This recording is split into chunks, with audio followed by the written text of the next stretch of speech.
Well, He speaking can of tell. Donnie, we chose a clip of Wahlburgers to share with you.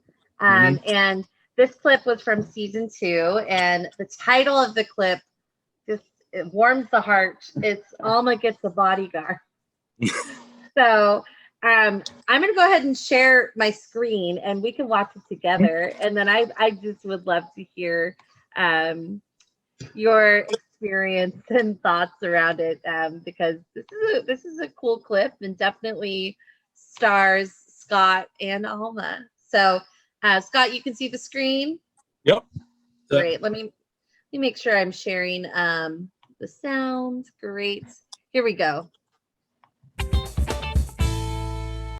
We've known Scott for years, and the idea that with the increase in business and everything that we would need him, maybe not for me, but, for my mother, it actually makes a little bit of sense. He works as one of our bodyguards. He's a, creature of habit. He's just so much a perfectionist. He's so focused on everything that he's doing. But my mother's absolutely not. So it's a perfect marriage. You push, and I'll get the stuff. Okay. Love I was like, well, I could deal with this. I like this. Alma really does not have the word no in her body. It's not in her DNA. Like to take a picture? Yes, I'd love to. The one place Alma would accept some help. In the interest of time. He has nothing to do. He'll do it. She don't want a bodyguard. I've been to your restaurant before. You have? It's amazing. I love it. Great. Every time we stop, it costs us minutes. Everybody knows I like to talk, so. I am not going to chase you throughout the supermarket. You're driving me nuts. Hey. Hi, Mark. How you doing? I'm good. How'd it go with Scott? This one, correct? Yeah. He's watched your back? Yeah, he's watching my back. He's moving my furniture. What do you mean moving furniture? Yes, I said furniture. No, you can't ask the guy to move furniture, okay? He's a security guard. She likes to put you on the spot. She gets a kick out of it. I gotta go. Okay. Bye. It's like, what? Come on, dude. Now I'm thinking maybe if I just move that to there and that to there.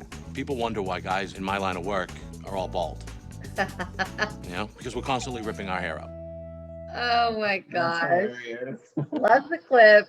Yeah, would love to know. There you are. Yeah, would love to know your thoughts and just share a little color to all that. I think when it comes to Alma, and I think what the Blockheads really should know, based on my experience personally with her over the years, she loved the fans as much as Dawn used to praise. And I've never met anyone in this industry that is so devoted, so genuinely committed to his fans, and having that personality. He's so effusive that I know where it comes from now, because I'll tell you a story that I don't think I've actually ever said publicly. We were filming Wahlburgers, and we had a production meeting. We were in Hingham. It was myself, Alma, producers, director, Chef Paul, and she had said, "What time are you coming to my house?" to the production team, because we were filming at her house. And they said, "We'll be there at 11. So she looks at me and says, "What time are you going to be at my house?" I said, "I'll probably be there about 11:15. She goes, "Good, I'll see you at 9:30. Get to her house, 9:30. We had tea, I believe, not coffee. I'm a coffee guy, but if I remember, we had tea. We sat out on her deck. It was a beautiful day out. And for an hour and a half, she told me stories. And one that stuck out to me, and she had pictures. This is what absolutely blew my mind. That she told me a story back in the prime days, late 80s, where fans were showing up at their house. They'd be in trees, and we used to see it in the neighborhood. I had girlfriends that were stalking Joey and Danny in the 80s and stuff. But she brought up this story about 3 girls, and I can't remember if they were sisters or not, but 3 girls from Argentina that she met in like 1989. She met them again 20 years later, or 25 years later, how long it was, because they were in Boston. I don't know if it was at one of the shows. I don't know. I believe they came to the restaurant. She remembered their names 20 some odd years later. when they came up and introduced her. And she had pictures of them. I remember her showing me like an old developed photo of the three girls. And then she just went on with this story about the fans. And I really didn't need to know much more than I already knew about the guys or the band or Donnie or Mark or whatever. But I was fascinated by the joy talking about the fans brought her and her love for Blockhead Nation. And as you saw throughout the show, and even in that particular episode, I think she mentions in the beginning, you know, it's new for her. She has fans herself. And deservedly so. She was one of the most amazing women I'd ever met in my life. One of the most amazing people I've ever met in my life. And to have had the time with her that I had, you know, it really shows what Donnie says. When Donnie says love in his social media, and we talk about hashtag BH love, which I've certainly been a recipient of over the past 10 years. She loved it. Because she knew what it took for those guys to get to that level. She knew how hard it was. She knew the work they put in. She saw, excuse me, she saw the challenges that were there. And this is her boy. And of course, then Mark following right behind. No one should ever think that, especially with Donnie, because he's more public about it, if anyone ever doubts how genuine that man is, you know what, unfollow them, because I have never, and I've worked with over 500 of the biggest artists in music history in 28 plus years. He stands head and shoulders above everybody. I've never seen it. I've never seen an artist break down the way he does. The tears, and we've all seen it. He's not shy about it, but it's real. Yeah. And that's why they will, when the world is dead and over, you know, Hanging Tough and I'll Be Loving You Forever are still going to be getting played somewhere.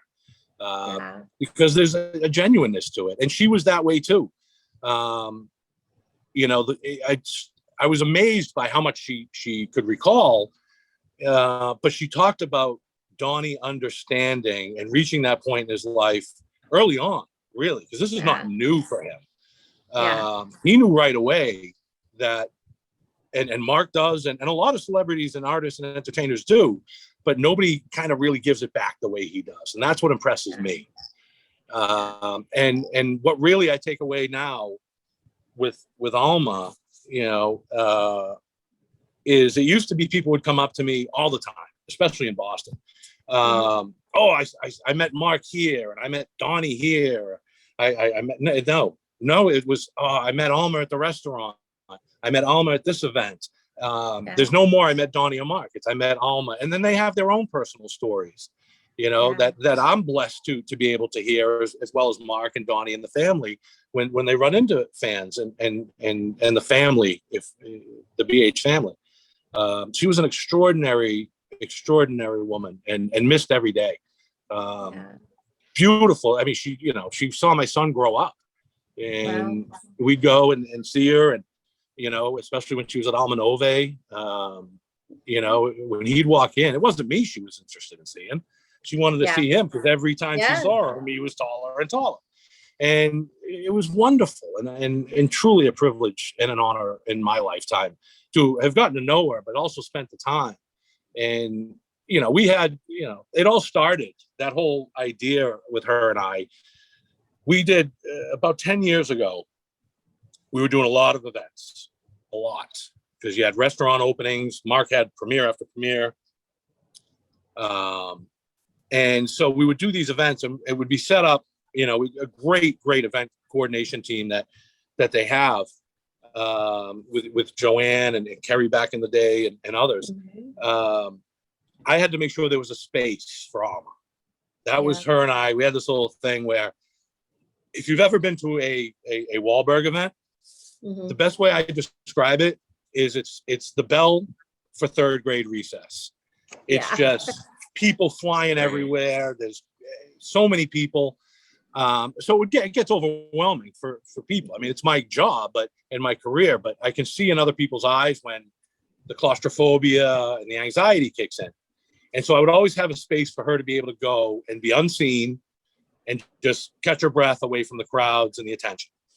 Yeah. And that went on over and over and over. And that kind of was always, you know, our little space away. I could catch a breath, but she always needed to know where it was because, of course, especially with Mark and the event itself, you know, the overall security of any event. So I had other things to do. So her first thing to me was she'd give me a hug and say, "Where's our spot?" Yeah. And I would show her the spot because she knew eventually I was going to get pulled away somewhere, you know, for something by someone. So she always knew where to go and have her moment to kind of recollect and then go back to the crowd. But she was the star. And, you know, as soon as that show hit, I mean, man, she just went stratospheric in fame and love. And then she deserved every ounce of it, every ounce of it. You know, extraordinary woman. I just, it's too sad a story to really get too deep into it, but yeah, definitely one of the best parts of my life. That's a beautiful testimony to her. Sure. And I think that we can very clearly state that we're new to the Blockhead world. Like we started our channel like 10 months ago, 9 months ago. Mm-hmm. And we did not know that this amazing community would come with doing a YouTube channel. And it's, I mean, we were not expecting the friendships we were going to make, the love and generosity that we get every day. And we quickly realized that Donnie played a huge role in that because like the community comes from the energy that he has led with the group and the relationship that they have with the fans. And then kind of getting to know Alma through the show and also just through the time that we've been a part of the community, it's clear that the apple doesn't fall far. And no, not at all. Yeah, like she just it can be traced to her. And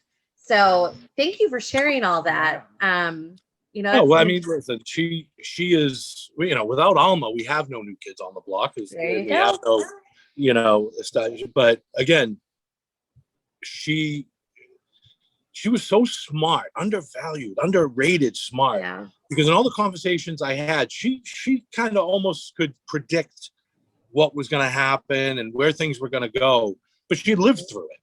So, you know, after, you know, I wasn't there in 2008, you know, for the reunion and everything and all that. I was a fan. I was a Blockhead.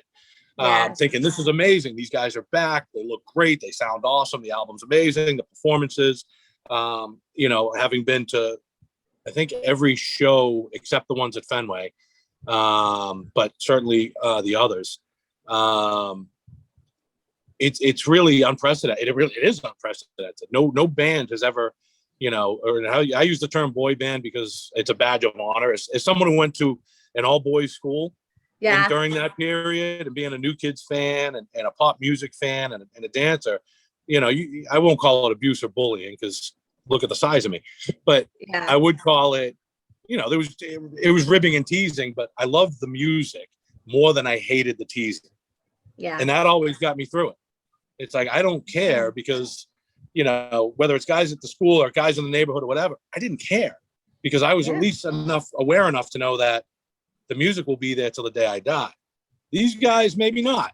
But it was the joy I got out of it. And then again, these are guys that I look at and I see myself because then I had, you know, long black hair. I had a rat tail. I had it.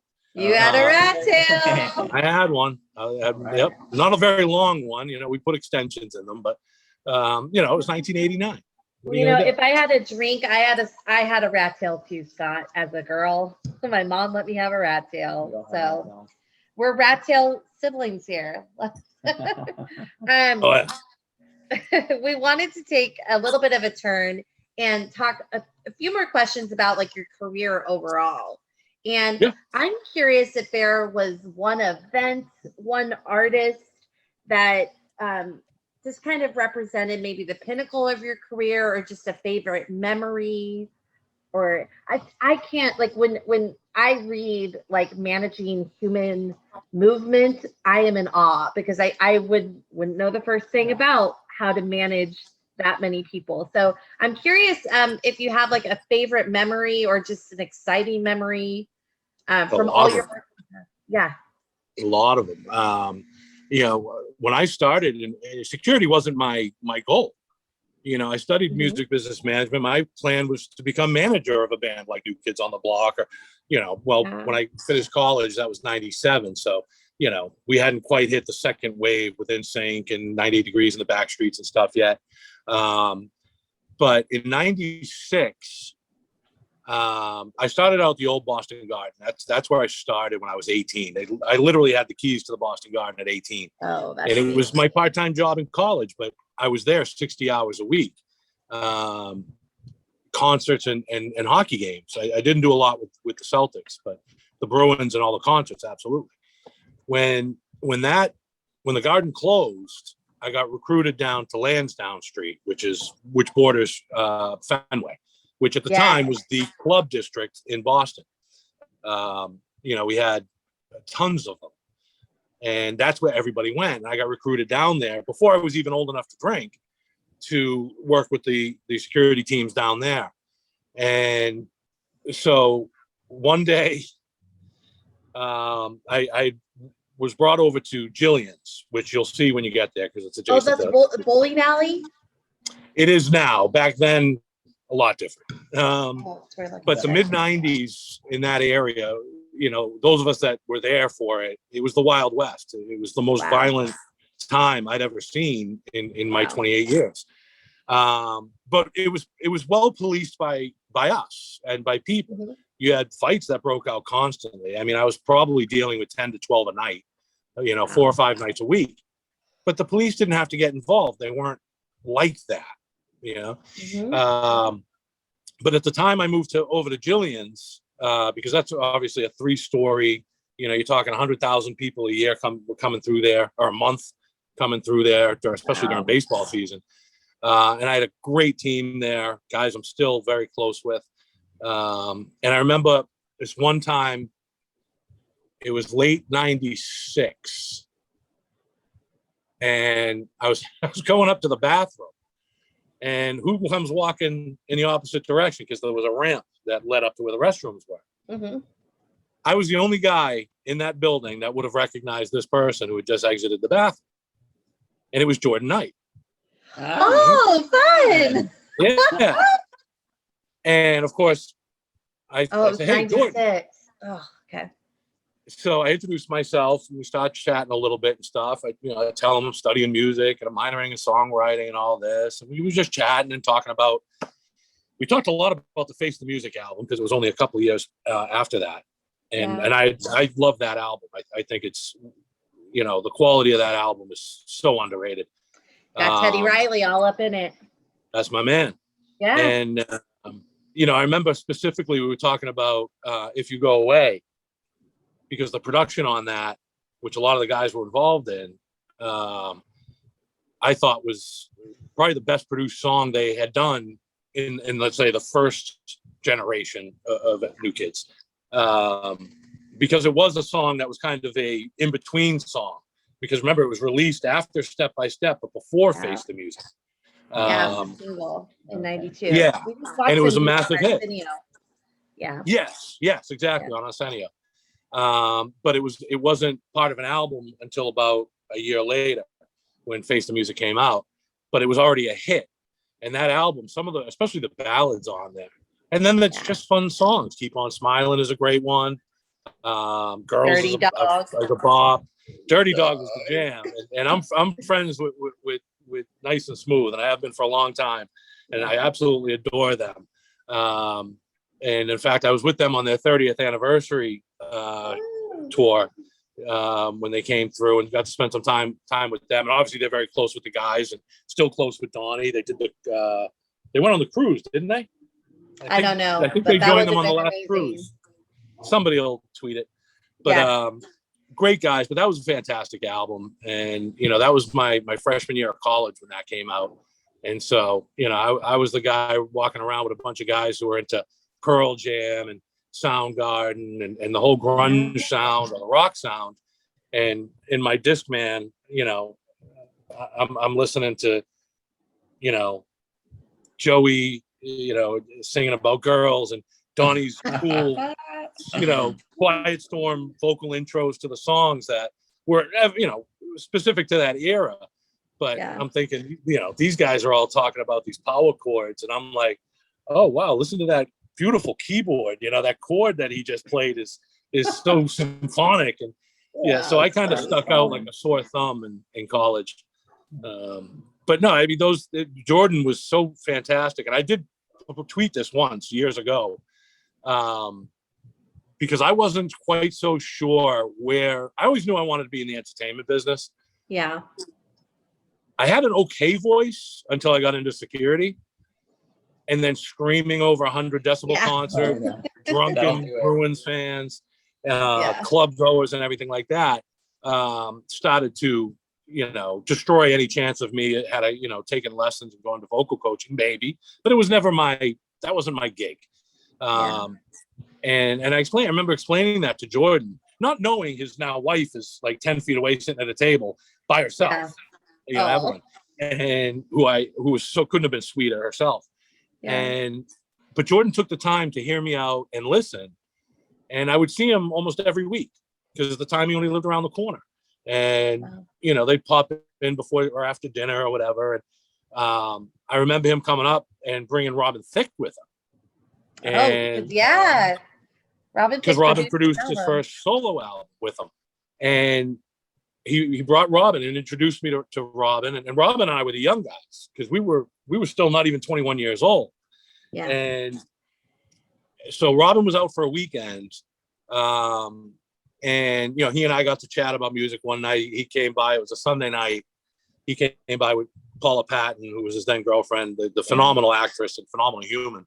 And so I hung out with them for a while and then saw Jordan. Jordan would keep me updated on the recording of that album, what they were doing, the styles they were going and everything. And I had known enough about Robin as a writer and producer because he'd already had a couple of hits. He'd written for Christina Aguilera, wrote a beautiful song with Brian McKnight called Anyway, which if you've never heard it, check it out. We know that one. That's beautiful. Yeah. But Jordan was always there encouraging. He knew I was still a few years away, a couple of years at least away from really kind of see where I was going to go with things. But he was very encouraging. He introduced me to his team.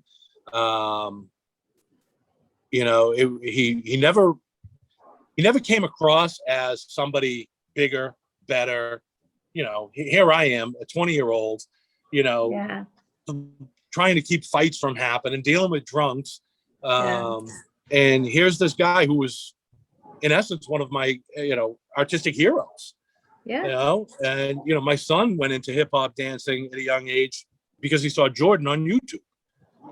And so he studied dance for years because Jordan was his guy. Donnie is. If I had 30 Donnie posters, my son would have them all in his room. He's obsessed and total idol worship of Donnie. As warranted. I told Donnie myself it's an honor for me to know that my son looks to him that way. Because I know Donnie and I know how real he is. But Jordan, as shy as he is, as we all know, and what he and John went through, understanding social anxiety and being a voice for that for a lot of people, especially at that time. Because again, they weren't on top of the world. This was during, while they were all out Late exploring 90s. their talents. Yeah, I mean, Joey was doing the Fantastics, and John was starting to get into real estate, and Donnie was acting. Danny was proving that he's immortal and doesn't age. They're all older than me, and every one of them looks 10 years younger. So God bless him for that. But Jordan, I don't think he knows because I've never told him. Because I haven't seen him in a long time. Last time I saw him was when we did the last show of the Unfinished tour, and I was helping Vic out. Vic was the tour manager, but that was a crazy show. And Vic and the guys are the best in the business. I absolutely think they might be the best team ever assembled to chase 5 guys from Boston around the world. But so he had asked if I'd give him a hand that night and stuff, just kind of deal with that end of things. Absolutely. But Jordan was in the zone. He had family there because it was a local show. It was down in Foxborough next to Gillette Stadium. So there was a lot going on and everything. But yeah, he really kept me. Any doubts I had about where I may go, career wise, were ended because of Jordan Knight. Because he didn't know me. It took him months before he really could like talk to me about certain things. He didn't know me. He had to feel me out. Yeah. But once he did, I'd see him. I've probably embarrassed myself on a couple of dance floors in front of him. But, that was, like I said, 96, 97. He came, I remember him coming running in, telling me Jimmy Jam and Terry Lewis are going to produce a song on the album. They're writing and producing with us. Of course, we all know Jimmy Jam and Terry Lewis. I mean, they're up there. Teddy Riley, Babyface, Daryl Simmons, all those great New Jack Swing producers and writers. And, and that's right in Jordan's wheelhouse. And next thing you know, Give It To Me becomes a major hit. And the album goes gold, and he gets a MTV Video Music Award nomination out of it. I couldn't be prouder of everything that he's done and overcome. And, for someone to take that kind of time for me, a nobody, when he didn't have to, and then to do it for a year. So, that's what we're talking about with guys that are in the New Kids on the Block. Special, Oh, it's super special. Yeah. Scott, you mentioned briefly a little bit about fans, and I'm curious what you think or who you think are the craziest fans in music. The craziest? Yeah. What would you think? We have to narrow it down because people ask me all the time, what's the craziest thing you've ever dealt with? Craziest thing you've ever seen? And there's a lot of things that obviously I can't talk about, even though I've never signed a non-disclosure confidentiality agreement with any celebrity. Obviously I'd never speak out of turn. It's not my place, but I have nothing but really great stories. I've been blessed. I know guys that have worked with certain artists and VIPs or dignitaries or athletes, and they literally are pulling their hair out, because of what they have to put up with. There's a lot of horror stories out there and a lot of not nice people in entertainment, but I've been blessed. Yeah. There's only one person I'll never work with again, and some people know who it is, and I'm not going to state it publicly, but there's only one out of the hundreds. And people that know who this person is. Yeah. But as far as crazy, Chris, I don't know. It depends on how you define crazy. Like, who are the wildest, most emphatic? How about instead of crazy, what is probably the coolest or, specialist thing you've seen a fan do? There you go. Like something very memorable that a fan did that you thought was just over the top amazing. Wow, that's a good question. Mm-hmm. I'd actually have to think about that because, I'm unfortunately, I'm predisposed to my entire life or professional career, not my life, but my professional career has been worst case scenario preparation. So I'm always looking for the dark and the bad and the evil or the unsafe or the risks. And a lot of times, a lot of the good stuff does kind of fly by me because I'm zeroed in on things. But I think, when people say who, I hate ranking people because everybody's different. Every situation's different. Yeah. I did a show with Sting back in 2005, I think it was. I could look it up somewhere around that time. It was 2005. It was before my son was born. And Sting is known for being very punctual. If the show's going to start at 8:00, the first note is 8:0001. He's always had that reputation. So going into that, I was a nervous wreck because he's one of my heroes. And he showed up to the arena in a minivan. All right. Not a new one. This thing was old, had no tints.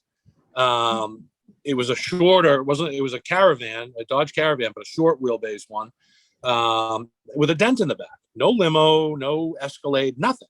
Him and the band showed up in a broken minivan. I love that. And when he was doing his sound check, he was, again, punctual. The schedule's on the wall, so we know at this time he's off and whatever. Well, they had brought in some children, young kids from a school, and they had physical limitations or academic challenges and limitations and stuff, but they were the most wonderful kids in the world, and so happy to be there. And they had learned Fields of Gold at their school and stuff like that. So they all get up on stage, and a lot of these kids, they're in wheelchairs and stuff, and have things to hold them. And they start doing the song. They start singing Fields of Gold. Started off first verse, and Sting, and he's got a 3-piece band with him. They're on stage, so they start playing the song. Rather than sit and listen, they're playing as the backing band to these kids. Oh, that's so and cool. They just go. Well, I don't know if it was nerves or what, but they did the first chorus and then repeated the previous verse and then went into the chorus again. So the song was, they were going all over the place. Wherever those kids went, Sting went with them. They went with it. If they wanted to do the third verse 10 times, he'd play the chords for the third verse 10 times. When it was done, he sat down on the stage and did a Q&A with them. Oh, and these are innocent questions too, like, what's your favorite color and stuff. And he answered them like he was sitting across from Larry King, with these great, respectful and never talked down to them. And I'm looking at the watch like, we're blowing way past schedule now. And he didn't care. He never went back to the hotel. He stayed at the arena. I had an opportunity to sit backstage and talk jazz with him for a while we had an hour to kill. And then I drove him nuts to make sure that King of Pain was in the playlist that night, which of course it was. I mean, it was a hits tour. But to see his interaction with those, and again, I'm there. I've got the marketing director of the arena next to me. Management people everywhere.